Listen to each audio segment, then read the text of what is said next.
And so it came down to this. A 184-kilometre run over spectacular dunes around far Hanaya to the west of Hail, titles to be decided, and of course bragging rights, if all goes well. The final stage of the Hail rally, the usual mix of dunes and flat-out pistes, something the riders in particular simply love about the place, but everyone looked happy. Let's go to work. Abdulaziz Atli, leader of the quads battle at the start by 4 minutes, but suffered a navigation error. He looped back to make the waypoint and avoid an automatic 15-minute penalty. Still a lot of time lost, but would his diversion cost him the title? Haitham Al-Dwajiri was on his case and found a hill on course. They rode home together, friends off the bike. They must have wondered who would triumph. In the end, it was the treble one who finished number one, Al-Dwajiri, winning the quads. Well, I didn't expect the win. I didn't mind if I finished first or second, to be honest. If I finished second, then Abdulaziz is first. My win is his win, and vice versa. Jonathan Thomas Finn had a dream day, followed all the right tracks and found some lines that had been set by Al-Attiyah, who stormed the field.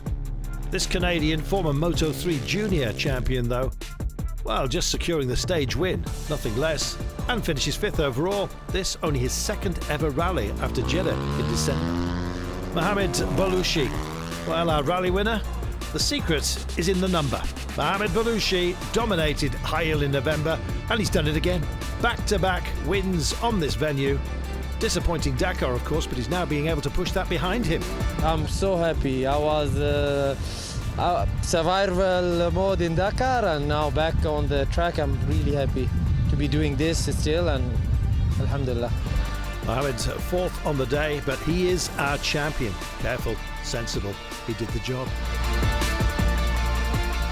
Alex McGuinness, runner-up on the final stage, his first career podium, a young man with a huge future. Let's meet him. My name's Alex McGuinness. I'm 18 and I think I'm the youngest here. I started riding the bike because some of my friends from school were riding bikes. Then I just enjoyed the speed. Same with the rally now. I always like the fast stages.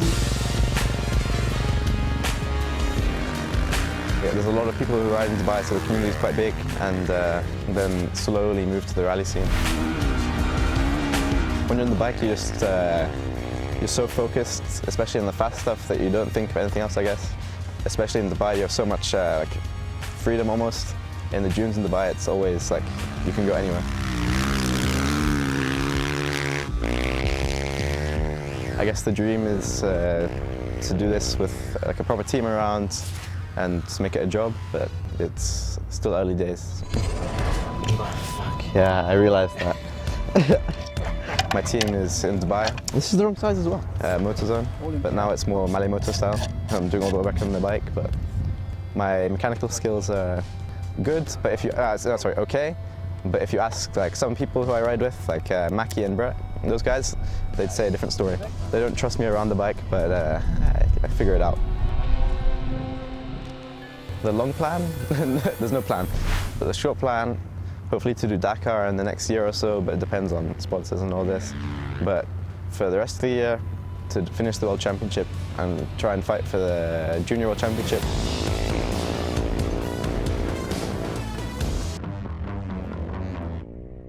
And 5.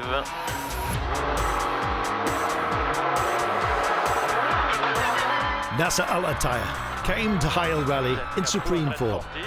He won the regional stages here in the Dakar, and he felt he knew every dune. He blasted through the field of riders and cars and finished just before everybody. Remarkable. And he is. I am really quite happy, you know.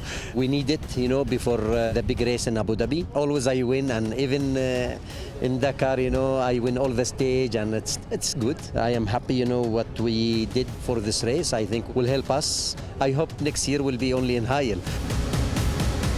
When things go well in this sport, life is good. Just ask Case Colin. Electrical issues yesterday meant that he struggled, and today, issues totally resolved. The Jubali team flew home to second on the stage, proving that without stage 1 issues, it could have been the T3 title. Well, that title was battled for royally. Yasser Zaidan began the final stage with a narrow 51-second advantage. Sometimes the best form of defence, though, is attack, and he had no choice.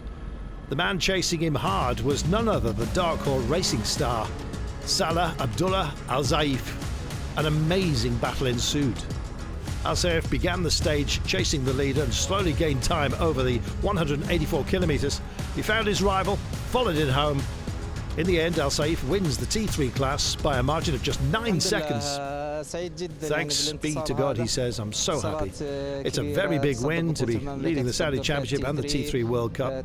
A great achievement. And of course, we've combined all of those championships with this result. At one point, Jeremy Varnier thought that he'd done enough.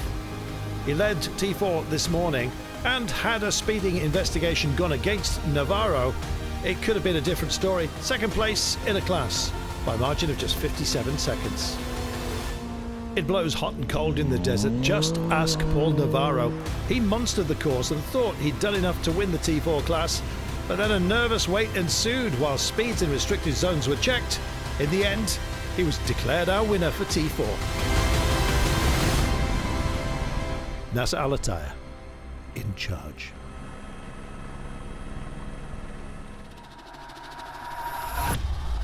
The national class has been amazing here in Hail. Local drivers determined to fly, and in more ways than one, as we've seen. Today's course held no fears for this field. Local knowledge perhaps. Betab Al-Qanoun had a wild day. In the prologue, of course, he looked like it was rally over. Well, he stormed back yesterday, and today he did precisely the same. Second in the finale, fifth in class. He'll be back. Two cars dominated the nationals.